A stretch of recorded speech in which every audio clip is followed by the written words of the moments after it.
The essay must be divided into 4 parts: the introduction, the overview, and 2 body paragraphs. Your introduction should contain a paraphrase of the question. It serves the purpose of introducing the main idea depicted through the graph. An ideal introduction should be contained in not more than 2 lines. It should not contain any figures or data, and you must take care not to copy the question as it is when writing the introduction. Take up the given bar graph questions as an example.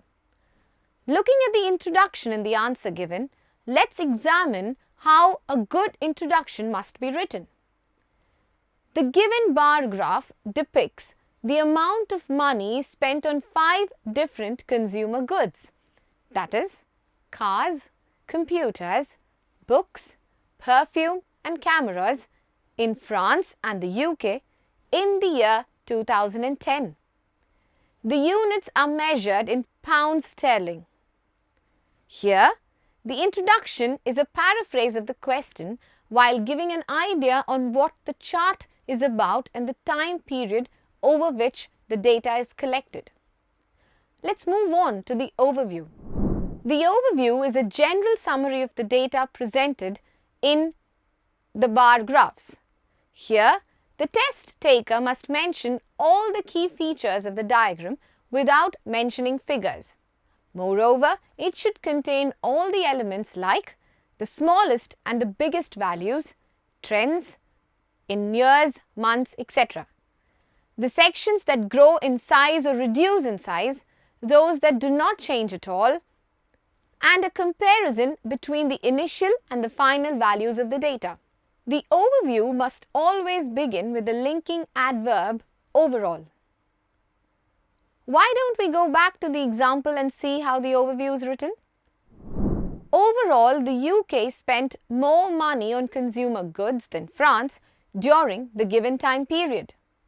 Both the countries spent most of their money on cars, whereas the least was spent on perfume in the UK and on cameras in France. Moreover, cameras showed the most significant difference in expenditure on the category of cameras.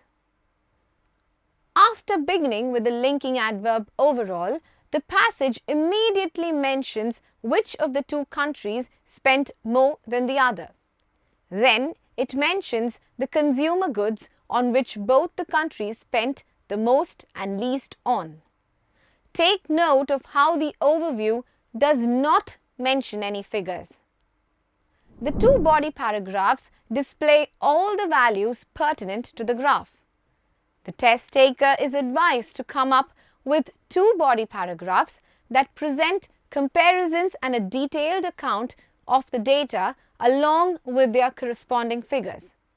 The given data can be sorted into different paragraphs on the basis of their increase, decrease, or whether they have not changed at all. Let's take a look at the body paragraphs in the given example. People in the UK spent about £450,000 on cars while the French spent £400,000.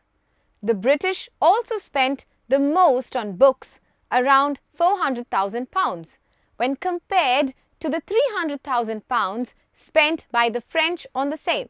The UK spent a little over £300,000 on cameras, amount double than that of the money spent on it by the French, £150,000. When it comes to computers and perfumes, France spent the most on these consumer goods. Compared to the £350,000 spent by the British on computers, France exceeded this amount by quite a bit.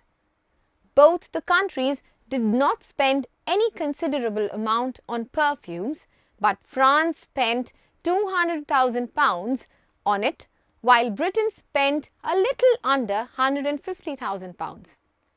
Here, a more detailed report on the countries and their expenditure on the consumer goods is presented, and each is substantiated by its corresponding values. The first paragraph details the consumer goods on which the most number of pounds was spent by each country. The second paragraph follows with all the other consumer goods and a comparison on the expenditure of both the countries, providing their respective values.